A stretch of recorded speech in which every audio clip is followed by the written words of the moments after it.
قربانی ہے کیا؟ حضرت زید بن ارقم رضی اللہ تعالیٰ عنہ، ترمذی شریف کی حدیث مبارکہ ہے، روایت کرتے ہیں کہ حضور علیہ الصلوۃ والسلام کے صحابہ نے حضور کی بارگاہ میں عرض کی، یا رسول اللہ ما هذه الاضاحی، یہ جو ہم قربانیاں پیش کرتے ہیں، اونٹ کی ہو، بکرے کی ہو، بکری کی ہو، دمبے کی ہو، بھیڑ کی ہو، یہ قربانیاں ہیں کیا؟ میرے آقا علیہ الصلوۃ والسلام نے ارشاد فرمایا، سنت ابیکم ابراہیم، یہ تمہارے باپ ابراہیم علیہ الصلوۃ والسلام کی سنت ہے۔ پھر صحابہ عرض کرتے ہیں، یا رسول اللہ علیہ الصلوۃ والسلام سنت ہے تو صحیح، مگر ہمارا ان قربانیوں کے اندر کیا فائدہ؟ ہم جو یہ جانور خدا کی بارگاہ میں پیش کریں گے، قربان کریں گے،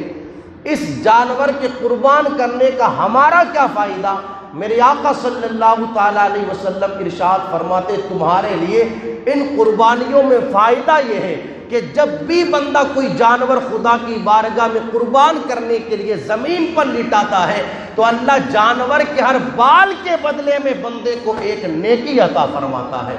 اور قربان جائے صحابہ کی عظمتوں پر، صحابہ پھر عرض کرتے ہیں، یا رسول اللہ علیہ الصلوۃ والسلام بکری کے بدن پر تو بال رہے، ہر بال کے بدلے میں نیکی مل گئی، اونٹ کے بدن پر تو بال رہے، ہر بال کے بدلے میں نیکی مل گئی، مگر یا رسول اللہ علیہ الصلوۃ والسلام بھیڑ اور دمبا اس کے بدن پر تو بال نہیں ہوتے بلکہ اون ہوتی ہے، یا رسول اللہ علیہ الصلوۃ والسلام ان اون والے جانوروں میں ہمارے لیے کیا ہے؟ آقا علیہ الصلوۃ والسلام ارشاد فرماتے ہیں، یہ کسی دنیا والے کا خزانہ نہیں، یہ خزانہ قدرت ہے۔ اگر کسی نے اون والے جانور کو خدا کی بارگاہ میں قربان کیا، یعنی بھیڑ یا دمبے کو، تو اللہ تعالیٰ ہر اون کے بال کے بدلے میں قربانی کرنے والے کو ایک نیکی عطا فرماتا ہے۔ یہ قربانی کا پس منظر ہے۔ میرے آقا علیہ السلام نے ارشاد فرمایا، قربانی ابراہیم علیہ السلام کی سنت، اور جانور جو خدا کی راہ میں قربان کیا جائے اس کے ہر بال کے بدلے میں اللہ نیکی عطا فرماتا ہے۔ ہو سکتا ہے کسی کے ذہن میں یار یہ سوال آ جائے کہ کیا فائدہ کہ ایک جانور کو قربان کیا جائے؟ کئی اس طرح کی باتیں کرتے ہیں نا، جانور کی ہتیا کرنے سے کیا فائدہ، خون بہانے سے کیا فائدہ؟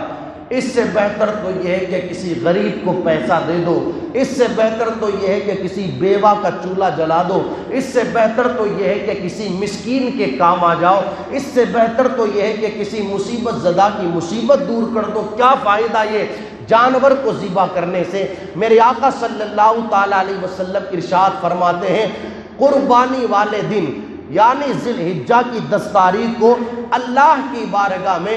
جانور قربان کرنے سے بہتر کوئی عمل نہیں ہے۔ یعنی جس بندے پر قربانی واجب ہے اس بندے پر حالانکہ اور سارے عمل بھی بہتر ہے، مگر قربانی والے دن اللہ کی بارگاہ میں قربانی کرنے سے بہتر کوئی عمل نہیں۔ ایک روایت میں میرے آقا علیہ الصلوۃ والسلام ارشاد فرماتے ہیں، کل قیامت کے دن یہ تم نے جو جانور خدا کی بارگاہ میں قربان کیے ہیں یہ ضائع نہیں ہو گئے تمہارے قربان کرنا، بلکہ یہ جانور خدا کی بارگاہ میں کل قیامت کے دن بالوں کے ساتھ، کھال کے ساتھ، کھروں کے ساتھ، سینگ کے ساتھ آئیں گے قیامت کے دن، اور یہ اس بندے کے لیے جس نے انہیں قربان کیا تھا خدا کی راہ میں، ان کے لیے جہنم سے نجات بنتے ہوئے نظر آئیں گے، جہنم سے آڑ بنتے ہوئے نظر آئیں گے۔ اسی طریقے سے ایک اور روایت میں میرے آقا علیہ الصلوۃ والسلام ارشاد فرماتے ہیں، وہ بندہ جس نے اپنی پوری زندگی سواری پر سوار ہو کر کے گزاری،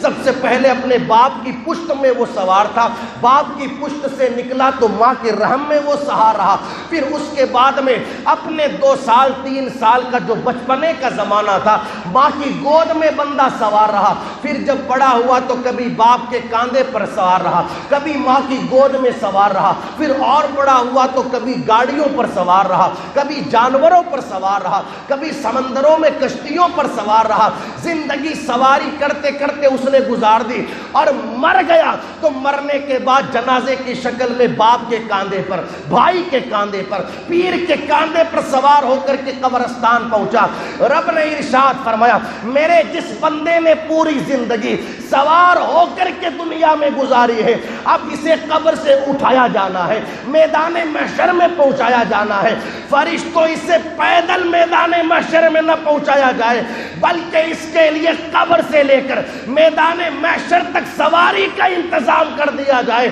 فرشتے عرض کرتے مولا کون سی سواری؟ ارشاد ہوتا ہے جو جانور اس نے خدا کی بارگاہ میں اللہ کی رضا کے لیے بقرعید کے دن قربان کیا تھا، اسی جانور کو سواری کی شکل میں اس کی قبر کے پاس پہنچا دیا جائے تاکہ پوری زندگی سوار پر سوار ہو کر کے گزارنے والا آج ہماری بارگاہ میں قبر سے اٹھ کر کے میدان محشر میں بھی آئے تو پیدل چل کر کے نہ آئے، اپنی قربانی پر سوار ہو کر کے آئے۔